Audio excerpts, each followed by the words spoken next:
Salam dan selamat malam sahabat Rema yang terkasih. Puji Tuhan jika pada kesempatan malam ini kita bisa berjumpa kembali dalam renungan malam. Renungan kita malam ini dengan tema Berdirilah teguh dalam Tuhan. Ayat bacaan kita terdapat dalam Filipi pasal 4 ayat pertama. Karena itu saudara yang kukasihi dan yang kurindukan, sukacitaku dan mahkotaku, berdirilah juga dengan teguh dalam Tuhan, hai saudaraku yang kekasih. Rasul Paulus rindu memberikan nasihatnya ini kepada jemaat Filipi karena suatu alasan yang sangat penting. Jemaat pada waktu itu sedang dalam keadaan goyah dan kebingungan dalam iman, di mana mereka harus melihat suatu kenyataan. Adanya sekelompok orang percaya palsu yang menjual Injil dalam nama Kristus yang hidupnya tampak begitu mudah dan berhasil. Namun ada sekelompok orang percaya yang sangat mencintai Tuhan justru menghadapi banyak tantangan. Seolah-olah orang yang mencintai Tuhan dan yang mengutamakan Tuhan seperti tidak terpelihara dengan baik. Hal inilah yang membuat mereka menjadi gamang, bingung dan mulai goyah. Oleh sebab itu, Rasul Paulus menegaskan bahwa karena ada kepastian yang demikian indah bagi orang yang percaya, maka ia mendorong agar jemaat Filipi tetap teguh, tidak goyah di dalam Tuhan.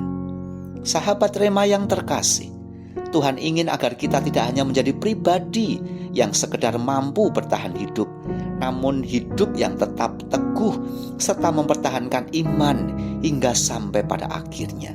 Bagaimana caranya? Pertama, sadari bahwa status kita sangat penting dalam kerajaan surga. Kita bukan lagi sebagai orang-orang dunia yang telah menjadi percaya dalam Tuhan, namun sebagai warga kerajaan surga yang selayaknya tampil membawa gaya hidup dan identitas yang berbeda dengan orang-orang yang tinggal di dunia pada umumnya. Orang-orang yang tidak menyadari status kerajaannya akan mudah tergiur dengan apa yang dilakukan oleh orang-orang dunia. Kedua, sadari akan tugas kita sebagai prajurit-prajurit Kristus. Sesungguhnya surat ini berisi surat perintah dari seorang komandan yang ditujukan kepada para prajuritnya yang sedang berada dalam medan peperangan.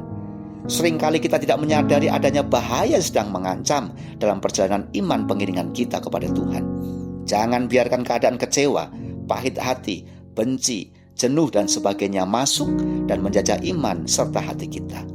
Berdirilah teguh dalam Tuhan, fokuskan diri kita untuk bersiap siaga sebagaimana layaknya seorang prajurit dan sukseskan misi kerajaan Allah yang sudah dipercayakan kepada kita. Mari kita berdoa. Bapa di dalam surga, terima kasih untuk kebenaran firman-Mu malam ini.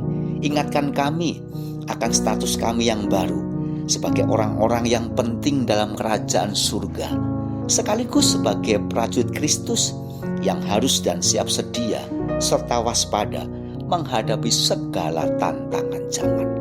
Terpujilah nama Tuhan. Di dalam nama Tuhan Yesus Kristus kami sudah berdoa. Amin. Selamat malam dan selamat beristirahat. Selamat menikmati kebaikan Tuhan yang tanpa batas. Soli Deo Gloria. Tuhan Yesus memberkati.